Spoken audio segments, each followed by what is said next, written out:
여러분 하루도 평안하셨습니까? 오늘도 많이 힘드셨죠? 하나님께서 여러분들과 함께 하셔서 힘들지만 오늘도 능히 이기게 하신 줄로 믿습니다. 오늘도 예배하는 여러분들에게 하나님의 축복이 가득하시기를 소망합니다. 기도하겠습니다. 하나님 감사합니다. 이 수요일을 맞이하여 저희들 이 저녁에 하나님 앞에 모였습니다. 하나님, 저희가 오늘 이 드리는 예배를 통해서 하나님께 더 가까이 가기를 원합니다. 더욱더 하나님의 말씀에 순종하기를 다짐하기를 원합니다. 이 시간 우리의 예배 자리에 오셔서 이 예배를 받아주시고 예배 드리는 모든 심령들 가운데 하나님의 은혜와 축복을 더하여 주옵소서. 예수 그리스도의 이름으로 기도하옵나이다. 아멘. 이 시간 다 함께 찬송 부르겠습니다. 찬송가 549장입니다.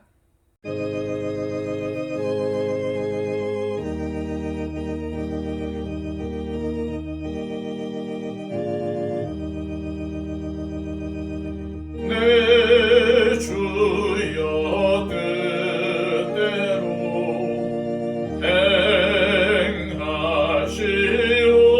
행하시옵소서. 온 몸과 영혼을 다 주께 드리니 이 세상 주 인도하시고 날 주관하셔서 뜻대로 하소서. 내 주여 뜻대로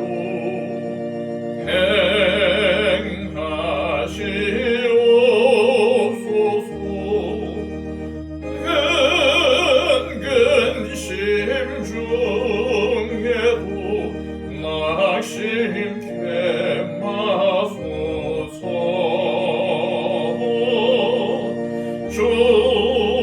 주님도 때로는 울기도 하셨네. 날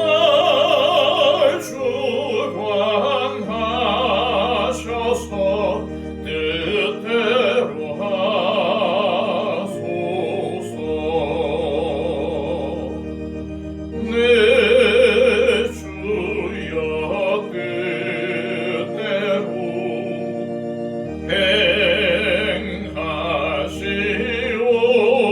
행하시옵소서. 내 모든 일들을 다 주께 맡기고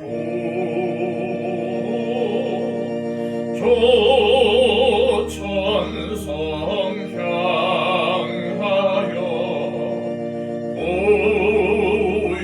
고요히 가리니 살든지 죽든지 주대로 하소서.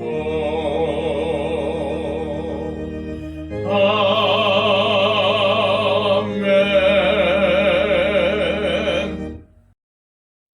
찬송 하나 더 하겠습니다. 찬송가 456장입니다.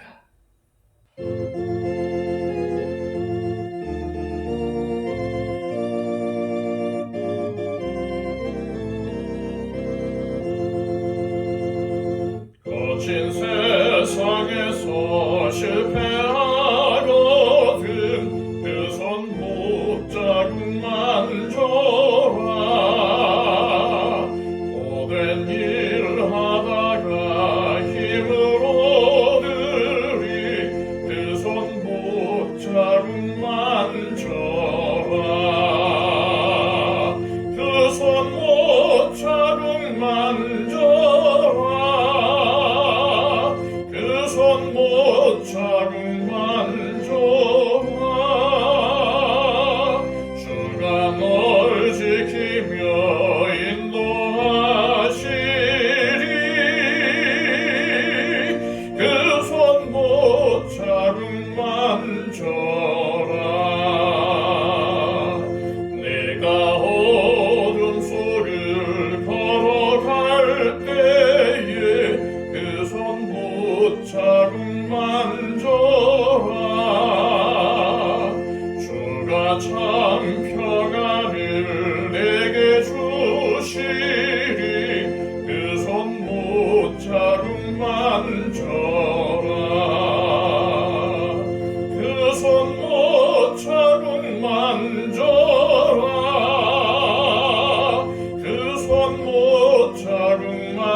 만져라. 주가 널 지키며 인도하시리. 그 손 못자국 만져라. 내가 부활의 주 따라가려면 그 손 못자국 만져라. 내가 주 안에서 길이 살리라. 그 손 못자국 만져라. 그 손 못자국 만져라. 그 손 못자국 만져라. 주가 널 지키며 인도하시리. 그 손 못자국 만져라. 너의 죄악의 짐 무거울 때에 그 손 못자국 만져라. 마음 문 열고서 주를 모셔라. 그 손 못자국 만져라. 그 손 못자국 만져라. 그 손 못자국 만져라. 주가 널 지키며 인도하시리. 그 손 못자국 만져라. 이 시간 우리 다 함께 기도할 때에 하나님, 오늘도 하나님의 뜻대로 살려고 발버둥 쳤지만 우리의 삶이 또한 우리의 모든 것이 하나님 보시기에 합당치 않았음을 고백드립니다. 하나님, 이 시간 하나님 앞에 온전히 엎드릴 때에 주님의 마음을 품게 하여 주시고 우리의 삶이 내가 기뻐하는 삶이 아니라 내가 즐거운 삶이 아니라 하나님이 기뻐하시고 우리 하나님께서 행복해 하시는 삶을 살아드릴 수 있도록 우리의 삶에 순종으로서 하나님께 엎드릴 수 있도록 인도해 달라고 기도했으면 좋겠습니다. 그리고 또한 우리 하나님께 우리의 삶을 맡기고 온전히 하나님께서 우리의 삶을 주장하시는, 그리하여 우리의 삶을 통해서 하나님의 영광만 나타내는 그러한 삶이 되게 해달라고 또한 기도했으면 좋겠습니다. 그리고 또 이 예배를 통해서 하나님의 귀한 음성을 듣게 하여 주시고 또 음성을 들을 때에 우리의 삶에 새로운 힘이 솟아나게 해달라고 위해서 또 기도해 주셨으면 좋겠고요. 이 예배 자리 더욱더 많은 사람들이 동참하여서 이 예배 하나님께 드릴 수 있도록 인도해 달라고 또한 기도해 주셨으면 좋겠습니다. 말씀을 전하는 저를 위해서도 기도해 주시고요. 또 얼마 남지 않은 임직식을 위해서도 기도해 주시기 바랍니다.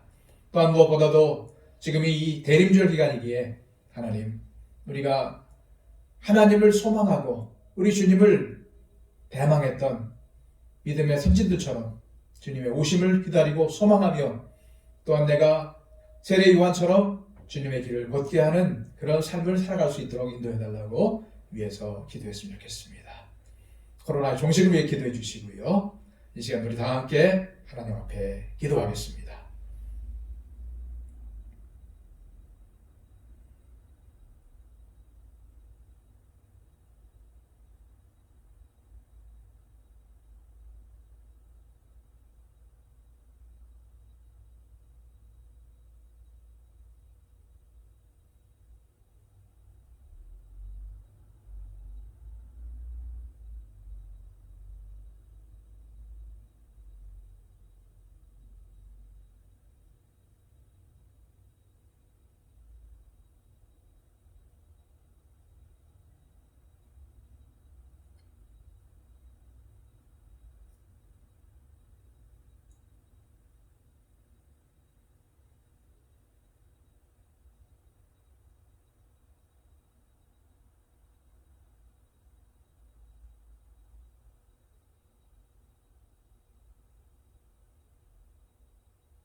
이 시간 하나님께서 우리에게 주시는 말씀은 구약성경 말라기 3장 7절로 12절까지의 말씀입니다.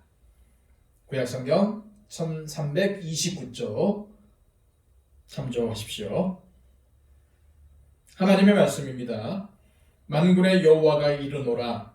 너희 조상들의 날로부터 너희가 나의 규례를 떠나 지키지 아니하였도다. 그런즉 내게로 돌아오라. 그리하면 나도 너희에게로 돌아가리라 하였더니 너희가 이르기를 우리가 어떻게 하여야 돌아가리까 하는도다. 사람이 어찌 하나님의 것을 도둑질하겠느냐. 그러나 너희는 나의 것을 도둑질하고도 말하기를 우리가 어떻게 주의 것을 도둑질하였나이까 하는도다. 이는 곧 11조와 봉헌물이라. 너희 곧 온 나라가 나의 것을 도둑질하였으므로 너희가 저주를 받았느니라. 만군의 여호와가 이르노라. 너희의 온전한 11조를 창고에 들여 나의 집에 양식이 있게 하고 그것으로 나를 시험하여 내가 하늘 문을 열고 너희에게 복을 쌓을 것이 없도록 붙지 아니하나 보라.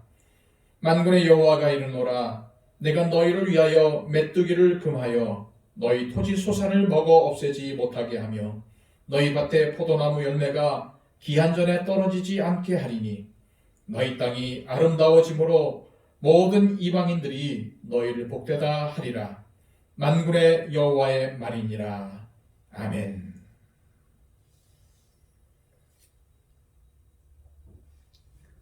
지난 시간 살펴본 말라기 3장 1절로 6절까지의 말씀에서 하나님께서는 주님의 길을 예비하는 사자를 보내실 것이라고 하셨습니다. 이는 세례 요한의 등장으로 말씀이 성취가 되죠. 또 이스라엘 백성들이 사모하는 언약의 사자, 다시 말해서 메시아가 임하실 것이라 말씀하셨어요. 그런데 이 언약의 사자가 임하여 백성들을 심판할 것이다 라고 경고를 하십니다. 사실 이 3장 1절로 6절까지의 말씀은 앞선 2장 17절에 공의의 하나님이 어디 계시냐라고 반문하는 이스라엘 백성들에 대한 하나님의 답변입니다. 특히 5절 말씀에 보면 하나님께서 이스라엘 백성들에게 이렇게 말씀하시죠. 내가 심판하러 너희에게 임할 것이라. 점치는 자에게와 간음하는 자에게와 거짓 맹세하는 자에게와 품꾼에 삭세되하여 억울하게 하며 가부와 고아를 압제하며 나그네를 억울하게 하며 나를 경외하지 아니하는 자들에게 속히 증언하리라. 만군의 여호와가 말하였느니라.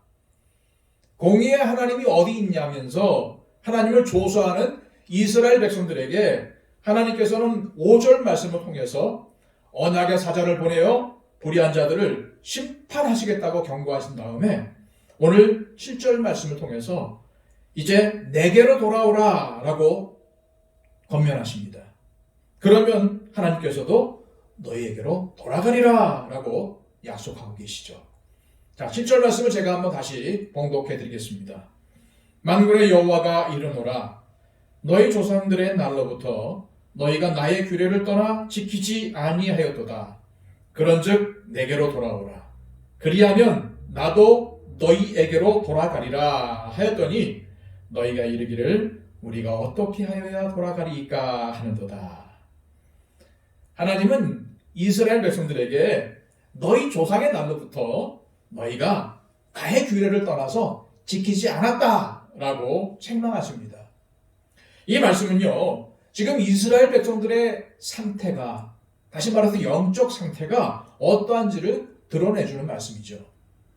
조상 때부터 지금까지 계속해서 하나님의 규례, 곧 하나님께서 하나님의 백성으로서 지키라고 명령하신 것들을 지키지 않았다는 겁니다. 누가요?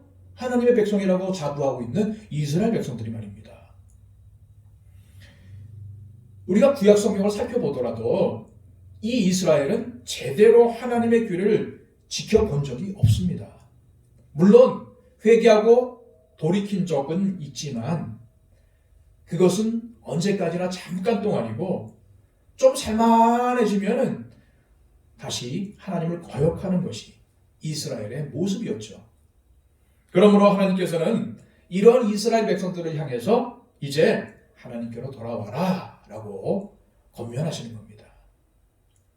그런데 하나님의 이런 말씀을 들은 이스라엘 백성들은 어떻게 반응을 합니까? 우리가 어떻게 하여야 돌아가는 것입니까? 오히려 하나님께 이렇게 반문을 합니다. 그런데 문제는요, 이 답변이 정말 자신들이 잘못해서 정말 그 잘못을 인정하고 하나님께로 돌아가기를 원해서 하는 말이 아니라는 겁니다. 지금까지 대답해온 것처럼 하나님께서 너희가 나를 멸시하였다라고 하면은 이스라엘 백성들이 뭐라고 답했습니까? 우리가 언제 하나님을 멸시했습니까? 이런 식의 대답이었던 거죠. 하나님께서 내게로 돌아와라 이렇게 말씀하시자 우리가 언제 하나님을 떠난 적이나 있습니까? 라고 반문을 한 것이죠. 이스라엘 백성들이 이런 답변을 한다는 것은 자신들은 하나님을 떠난 적이 없다는 그런 생각이죠. 다시 말해서 하나님을 떠난 적이 없다라고 이렇게 생각한다는 겁니다. 이들은 바벨론 포로 생활에서 귀환하자마자 바로 하나님의 성전을 재건을 했습니다. 그러자 선지자들은 하나님의 영광이 나타날 것이라고 선포를 하죠. 그래서 그들은 하나님의 영광을 소망하면서 제사도 드리고 또 절기도 지켰던 겁니다. 그러나 그들이 그렇게도 소망하던 하나님의 영광은 나타나지 않고 고통스러운 상황만 계속적으로 이어지게 됩니다. 그런 가운데서 하나님께 드려지는 제사는 형식적인 것이 되어버렸고 심지어는 하나님께 드려서는 안 될 눈멀고 병들고 저는 제물을 하나님께 바쳤던 겁니다. 이것은 하나님의 말씀대로 하나님을 멸시하는 행위였어요. 그러면서도 그들은 하나님을 멸시하는 것이 아니라고 여기고 있었고 동시에 하나님을 떠난 것이 아니다라고 생각을 하고 있었다는 겁니다. 이런 그들을 향하여서 하나님께서 돌아오라 라고 말씀하시자 언제 우리가 하나님을 떠났습니까? 돌아오라는 말이 무슨 말입니까? 라고 하나님께 조롱조롱 말하고 있는 겁니다. 이런 그들에게 하나님께서 뭐라고 말씀하시나요? 오늘 본문 8절부터 12절까지의 말씀입니다. 제가 길지만 여러분들에게 읽어드릴게요. 사람이 어찌 하나님의 것을 도둑질하겠느냐? 그러나 너희는 나의 것을 도둑질하고도 말하기를 우리가 어떻게 주의 것을 도둑질하였나이까 하는도다. 이는 곧 11조와 봉헌물이라. 너희 곧 온 나라가 나의 것을 도둑질하였으므로 너희가 저주를 받았느니라. 만군의 여호와가 이르노라. 너희의 온전한 11조를 창고에 들여 나의 집에 양식이 있게 하고 그것으로 나를 시험하여 내가 하늘문을 열고 너희에게 복을 쌓을 것이 없도록 붙지 아니하나 보라. 만군의 여호와가 이르노라. 내가 너희를 위하여 메뚜기를 금하여 너희 토지 소산을 먹어 없애지 못하게 하며 너희 밭에 포도나무 열매가 기한 전에 떨어지지 않게 하리니 너희 땅이 아름다워짐으로 모든 이방인들이 너희를 복되다 하리라. 만군의 여호와의 말이니라. 무슨 말씀입니까? 지금 이스라엘 백성들이 하나님의 것을 도둑질하고 있다는 겁니다. 그들은 하나님의 것을 도둑질하면서도 뻔뻔하게 우리가 하나님의 것을 언제 도둑질했습니까? 라고 묻습니다. 그래서 하나님께서는 이런 이스라엘 백성들에게 구체적으로 어떻게 하나님의 것을 도둑질하고 있는지를 말씀하고 있는 겁니다. 11조와 봉헌물을 드리지 않는 것이 곧 하나님의 것을 도둑질하는 것이라는 말씀이에요. 그런데 소수만 그렇게 하는 것이 아니라 온 나라가 다 그렇게 하고 있다는 겁니다. 그러므로 하나님께 돌아오는 것은 11조와 봉헌물을 온전하게 드림으로써 하나님의 집에 창고를 채우라는 말씀입니다. 그렇게 함으로써 하나님을 시험하여 보라는 말씀이에요. 이스라엘 백성들이 그렇게 하기만 하면 하나님께서 하늘 문을 열고 복을 쌓을 곳이 없도록 부어주시겠다라고 약속하시고 계시는 겁니다. 하지만 지금 이스라엘 백성들은 온전한 11조와 봉헌물을 드리고 있지 않기 때문에 그런 복을 받지 못하고 있다고 하시는 거예요. 성경에서 11조가 처음으로 언급된 곳은 창세기 14장 17절로 20절까지의 말씀입니다. 소돔과 고모라의 왕들이 엘람왕 그돌라오멜을 배반하였는데 이 그돌라오멜이 연합군을 이끌고 소돔에 쳐들어와서 아브라함의 조카 롯까지 사로잡아 갑니다. 이에 아브라함은 318명의 군사를 데리고 가서 그들을 물리치고 사람과 재산을 다 찾아오죠. 이때에 아브라함을 마중 나온 사람 중에 살레마 멜기세덱이 있었어요. 그런데 그는 누굽니까? 거룩하신 하나님의 제사장이었습니다.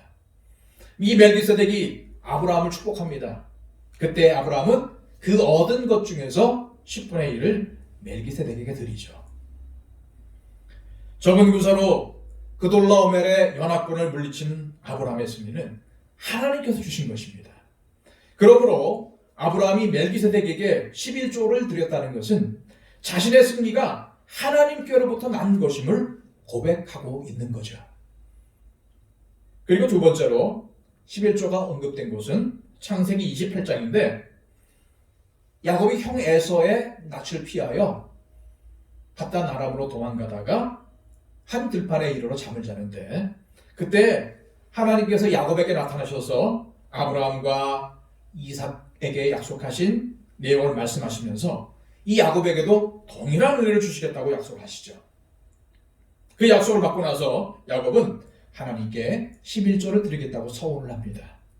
즉 복을 주신다는 하나님의 약속에 대한 응답으로 11조를 드리겠다고 서원한 것이죠.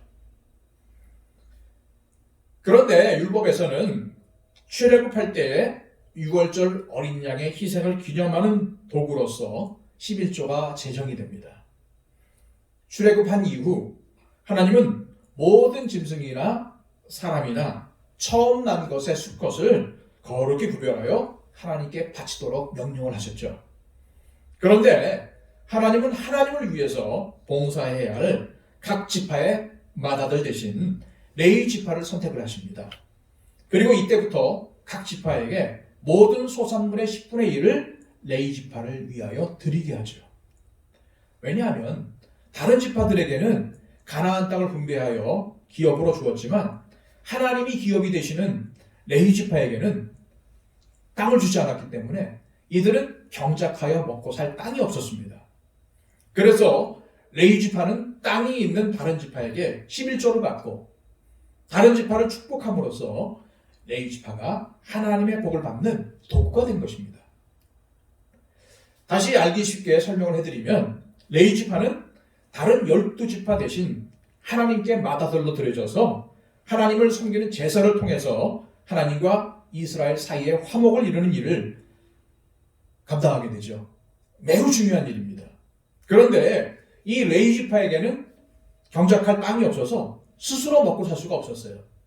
그래서 하나님은 레위 지파를 위해서 11조를 바치도록 했고 레위 지파는 이스라엘 백성들을 위해서 하나님께 복을 빌고 또 이스라엘 백성들이 바르게 하나님을 믿고 살도록 돕는 도구가 되었던 것입니다.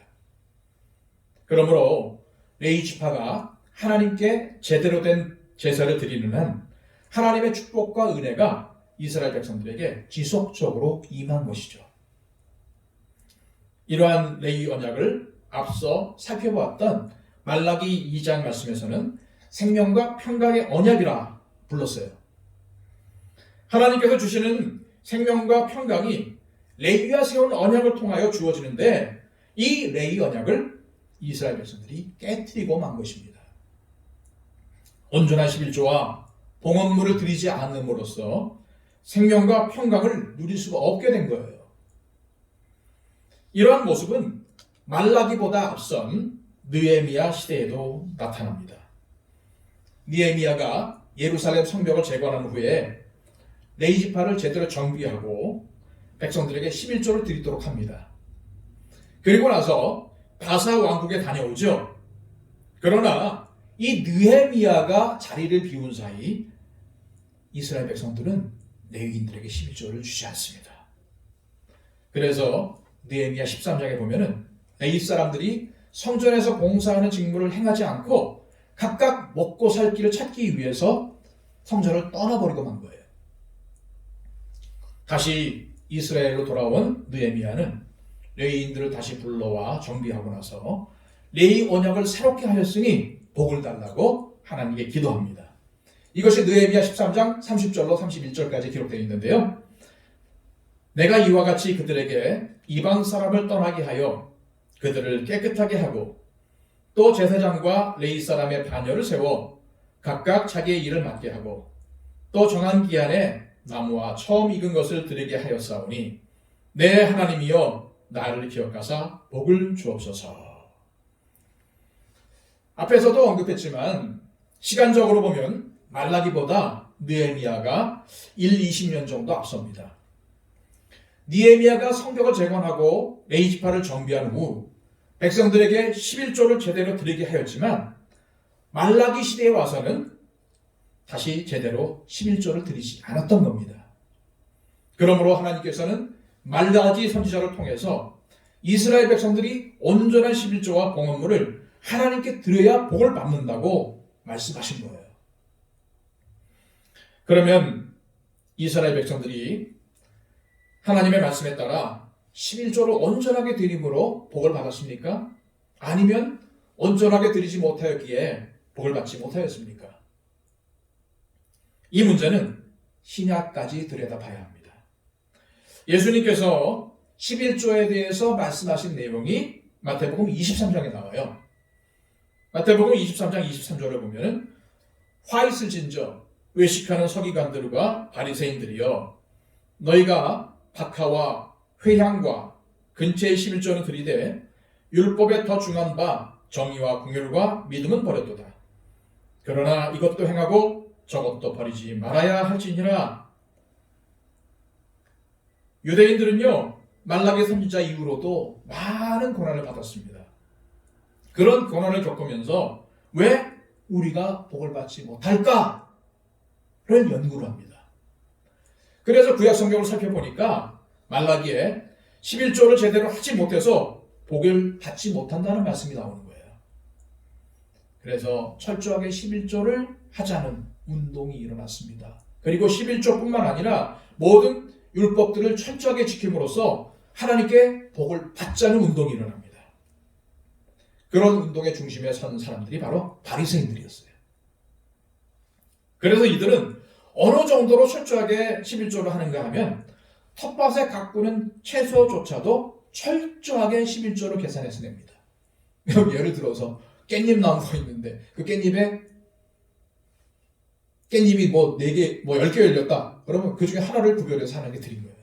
이걸 철저하게 했다는 겁니다. 그러나 그들이 철저하게 11조를 하는 반면 정의와 긍휼과 믿음은 버렸다고 예수님께서 책망을 하시죠. 사실 11조 규례에 따라서 철저하게 드릴 수 있습니다. 그러나 더 중요한 의로움과 긍휼과 믿음은 버려버렸다는 거죠. 이것은 무엇을 의미합니까? 온전한 11조는 소득의 10분의 1을 정확히 구별하여 드리는 것도 중요하지만 11조를 드리는 사람의 마음에 담겨진 의로움과 다른 사람을 공유하게 하는 것과 하나님에 대한 믿음과 감사가 더 중요하다는 거죠. 따라서 우리는 우리 예수님께서 말씀하신 온전한 11조를 드릴 수 없다라는 결론에 이르게 되죠. 그러므로 온전한 11조를 드림으로 복을 받으려고 하는 자는 복을 받는 것이 아니라 오히려 저주가 임하게 됩니다. 왜냐하면 아무리 사람들이 노력해도 예수님이 말씀하시는 온전한 11조 드리지 못하기 때문입니다. 갈라디아서 3장 10절에는요. 무릇 율법의 행위에 속한 자들은 저주 아래에 있나니 기록된 바 누구든지 율법책에 기록된 대로 모든 일을 항상 행하지 아니하는 자는 저주 아래에 있는 자라 하였습니다. 라고 기록되어 있어요. 자, 모든 율법을 항상 행하지 않는 자는 저주를 받는데 그중 한 가지 11조를 온전하게 드린다고 해서 복을 받을 수는 없다는 말씀이에요. 11조만 드리고 다른 율법을 행하지도 않는다는 말씀이죠.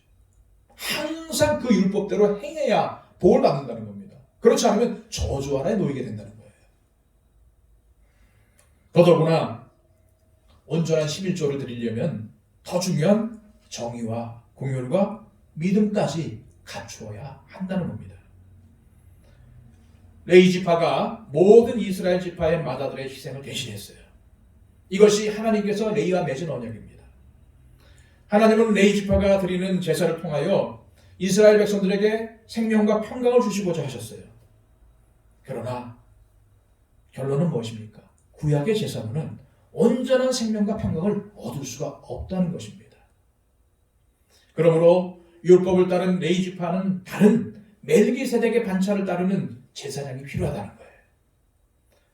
이것을 히브리서 7장에서 잘 증거하고 있습니다.